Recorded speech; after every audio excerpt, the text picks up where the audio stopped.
Hello అందరికీ. అందరూ బాగున్నారా?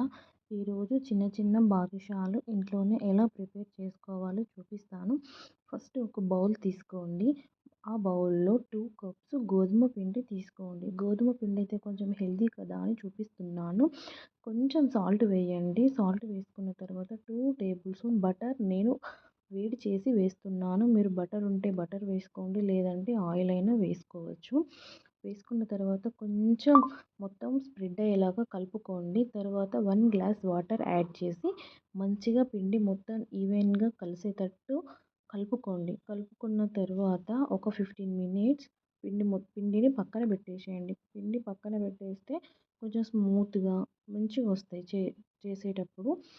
15 మినిట్స్ తర్వాత 15 మినిట్స్ తర్వాత పిండిని తీసుకొని కొంచెం పొడి పిండి చల్లుకుంటూ 2 చపాతీ ముద్దల్లాగా తీసుకోండి. తీసుకున్న తర్వాత ఒక ముద్దని పక్కన పెట్టేసుకొని ఇంకొక ముద్దని చపాతీలాగా మంచిగా చేసుకోండి. కొంచెం మందంగానే ఉండాలి. మరీ పలుచగా ఉంటే విరిగిపోతాయి. పొరలు పొరలు లెక్క రాదు బాదుషా.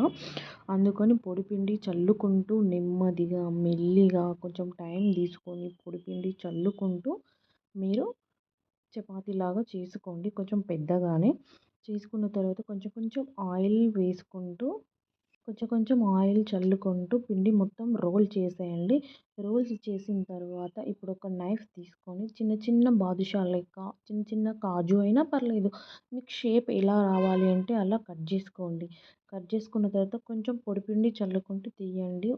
బాగా వస్తాయి. అట్లా వచ్చిన తర్వాత అన్నీ పక్కన పెట్టేసుకోండి. పక్కన పెట్టుకున్న తర్వాత ఇప్పుడు ఒక బౌల్ తీసుకొని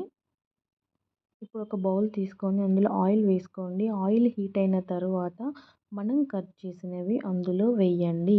సిమ్‌లోనే మంచిగా కాలనివ్వండి. అలా కాలితేనే లోపల దాకా మంచిగా కాలి క్రిస్పీగా వస్తాయి. ఇప్పుడు ఒక 5 మినిట్స్ తర్వాత ప్లేట్‌లోకి తీసుకోండి. దాన్ని కాల్చుకున్న తర్వాత ఇంకొక బౌల్ తీసుకొని అందులో 1 గ్లాస్ వాటర్ యాడ్ చేయండి. 1 గ్లాస్‌కి హాఫ్ గ్లాస్ షుగర్. 1 గ్లాస్ వాటర్‌కి హాఫ్ గ్లాస్ షుగర్ తీసుకొని మంచిగా మరిగేటట్టు పానకం వచ్చేటట్టు చూసుకోండి. ఇప్పుడు 2 లేదా 3 యాలకులు తీసుకొని అందులో వేయండి. వేసిన తర్వాత కొంచెం 10-15 మినిట్స్ తర్వాత పానకం అనేది వస్తది. అప్పుడు మనం కట్ చేసుకున్న బాదుషాలు కాజు లెక్క కట్ చేసుకొని అన్నీ అందులో వేసుకోండి. వేసుకుంటే చాలా బాగుంటుంది. ఇట్లా ఒకసారి ట్రై చేయండి.